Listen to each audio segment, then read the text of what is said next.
그 거대한 고래는 조련사의 팔을 물고 수조 아래로 끌고 들어가기 시작했습니다. 비극은 단 몇 초 만에 일어났고 조련사는 두 번 다시 수면 위로 올라오지 못했습니다. 수면 위로 붉은 피가 퍼지기 시작하고 나서야 관람객들은 이 모든 게 연출된 게 아닌 실제 일어난 사고라는 것을 알아차렸습니다. 그러나 이것은 우연한 사고가 아니었습니다. 그 범고래는 이미 두 사람을 죽인 전적이 있는 고래였으니까요. 그의 이름은 틸리쿰.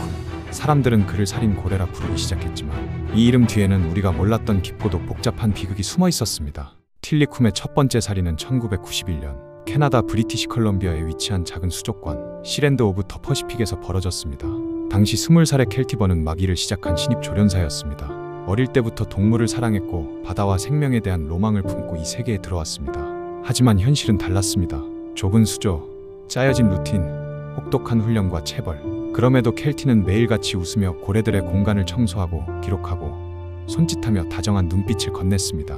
그러던 1991년 2월 20일 켈티는 평소처럼 수조 근처를 정리하고 있었습니다. 그리고 순간 미끄러진 발 하나가 그녀의 인생을 바꿔놓습니다.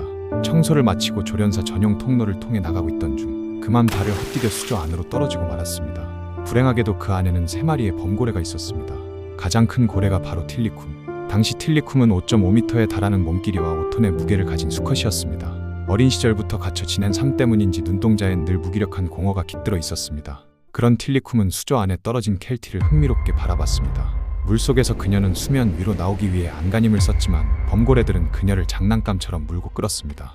사람들의 증언에 따르면 고래들이 그녀를 툭툭 밀며 수면 위로 올렸다가 다시 끌어내리기를 반복하며 장난을 치는 듯 보였다고 했습니다. 그 안에서 켈티는 점점 숨을 잃어갔고 결국 익사하게 됩니다. 하지만 더 끔찍한 건 그 이후였습니다. 수족관 측은 이 사건을 조용히 무마하려 했습니다.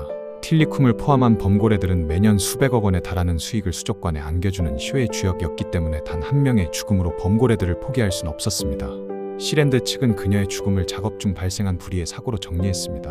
언론에는 보도하지 않았고 수족관은 단 하루의 휴식도 없이 다음날 고래쇼를 이어갔습니다. 틸리쿰은 다시 무대에 올라 박수를 받았습니다. 이번 사고는 고래의 흥미로 인한 단순한 사고라는 가정 아래 고래쇼는 계속해서 이어졌습니다. 그러나 정말 단순한 사고였을까요? 8년이 지난 뒤 틸리쿰은 미국 플로리다의 시월드라는 수족관으로 옮겨져 공연을 이어갔습니다. 두 번째 살인사건은 이곳 시월드에서 일어났습니다. 이때 당시엔 동물 복지에 대한 사람들의 관심이 커지고 있었고 범고래쇼의 부도덕성에 대한 목소리도 점점 커지고 있었습니다. 두 번째 피해자인 27세의 남성 다니엘 듀크. 다니엘 또한 틸리쿰의 자유를 원하던 동물 애호가였습니다. 그는 누구보다 범고래, 특히 틸리쿰을 사랑했습니다. 하지만 그의 사고방식은 보통의 동물 애호가들과 달랐습니다.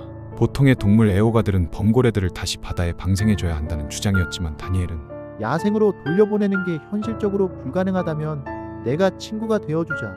그는 그렇게 생각했습니다. 1999년 공연이 끝난 어느 날 밤 다니엘은 화장실에 숨어 직원들이 퇴근하길 기다렸습니다. 직원들이 모두 퇴근하자 다니엘은 조심히 나와 틸리쿰이 있는 수조 앞에 섰습니다. 그는 옷을 가지런히 개어 바닥에 놓고 벌거벗은 채 수조 앞에 섰습니다. 그리고 아무런 망설임 없이 물속으로 들어갔습니다. 사람들은 왜 그가 그랬는지 지금도 궁금해합니다. 큰 그림자가 다니엘에게 느릿느릿 다가왔습니다. 드디어 꿈에 그리던 순간이라고 다니엘은 생각했습니다. 틸리쿰을 이해해주고 진정으로 생각해주는 사람은 다니엘 자신밖에 없을 거라고 생각했을지도 모릅니다. 다니엘은 환희에 찬 표정으로 틸리쿰에게 다가갔습니다. 그러나 틸리쿰은 그를 그렇게 받아들이지 않았습니다. 수조 안에서 틸리쿰은 다니엘에게 다가가더니 무게 있는 지느러미로 그를 밀치고 잠수시키고 때렸습니다. 공격은 집요했고 틸리쿰은 정말 딱 죽지 않을 정도로만 다니엘을 가지고 놀았습니다. 그리고 마치 어딜 공격하면 인간이 가장 고통스러워하는지 아는 듯 보였습니다. 틸리쿰은 다니엘의 생식기를 잡아 뜯어버렸습니다. 그리고 다니엘은 별다른 저항을 하지 못한 채 물속에서 숨을 거두었습니다. 다음날 아침 직원이 발견한 건 틸리쿰의 등에 얹힌 시신이었습니다. 몸에는 수십 군데에 물린 자국이 있었고 하반신은 찢겨져 나가 있었으며 생식기는 완전히 사라져 있었습니다. 사건은 다시 덮였습니다. 시월드는 고래 수조에 침입한 관람객의 명백한 과실로 판단했고 틸리쿰은 또다시 아무 일 없다는 듯 수면을 가르며 무대에 올랐습니다. 그러나 이쯤 되면 의문이 생깁니다. 도대체 이 고래는 왜 사람을 죽이는 걸까? 그리고 2010년 2월 24일 세 번째이자 가장 충격적인 사건이 발생합니다. 베테랑 조련사 던 브랜쇼는 시월드의 상징 같은 존재였습니다. 무려 17년 동안 틸리쿰과 함께 쇼를 진행해왔고 누구보다 틸리쿰을 잘한다고 믿었던 사람입니다. 그날도 그녀는 공연을 마친 뒤 수조 가장자리에서 틸리쿰과 교감을 나누고 있었습니다. 관람객들은 여전히 자리를 지키고 있었고 아이들은 손을 흔들며 고래에게 인사를 보내고 있었습니다. 그리고 그 순간 틸리쿰이 그녀의 팔을 물었습니다. 순식간에 그녀를 물속으로 끌고 들어갔고 더는 다시는 떠오르지 않았습니다. 처음에 관람객들은 연출이라고 생각했으나 곧 수면 위로 떠오르는 붉은 피를 보고 아수라장이 되었습니다.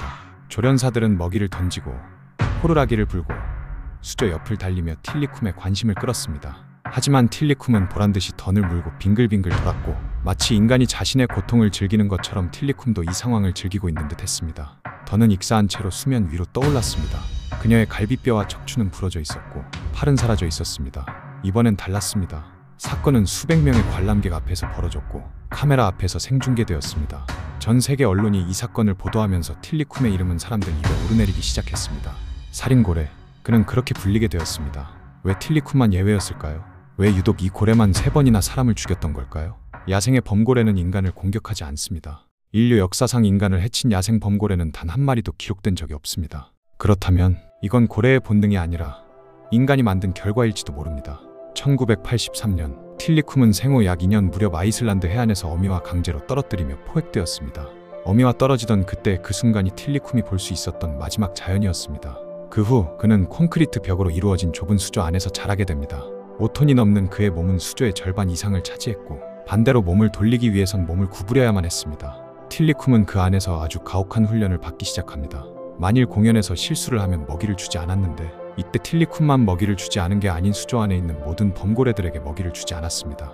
틸리쿰 때문에 굶은 다른 범고래들은 틸리쿰을 물고 때리며 공격하기 시작했습니다. 틸리쿰의 등에 남은 수많은 상처들은 그 잔혹한 훈련의 흔적이었습니다. 또한 그는 시월드 유일의 수컷 고래였고 번식의 기계로 쓰였는데 공연이 끝난 뒤에도 쉬지 못한 채 암컷 범고래들과 강제로 교배를 해야 했습니다. 20마리 이상의 새끼를 남겼지만 그들 대부분 역시 다른 수족관으로 팔려나가 쇼에 이용되었습니다. 동물행동 전문가들은 그가 다니엘의 중요 부위를 집요하게 공격했을 때 그것은 단순한 본능이 아닌 암컷 범고래들에게 강제로 당한 기억 때문일 수도 있다고 말합니다. 이 사건이 언론에 보도되기 시작하면서 앞서 일어난 두 사망사건 또한 수면 위로 드러났습니다. 틸리쿰의 운명은 어떻게 되었을까요? 놀랍게도 3사람을 죽인 틸리쿰은 사건 이후에도 방생되거나 처분되지 않았습니다. 시월드에선 틸리쿰을 더 이상 쇼에 투입시키진 않았지만 전시용으로 계속 보관했고 종번식용으로 계속해서 활용했습니다. 결국 2017년 35살에 폐 감염으로 사망하고 나서야 수족관에서 벗어날 수 있었습니다. 야생의 범고래가 평균 50에서 80세까지 사는 걸 생각하면 절반도 못 채운 삶이었습니다. 던 브랜쇼 사건 이후 전 세계적으로 범고래 쇼에 대한 비판이 쏟아졌습니다.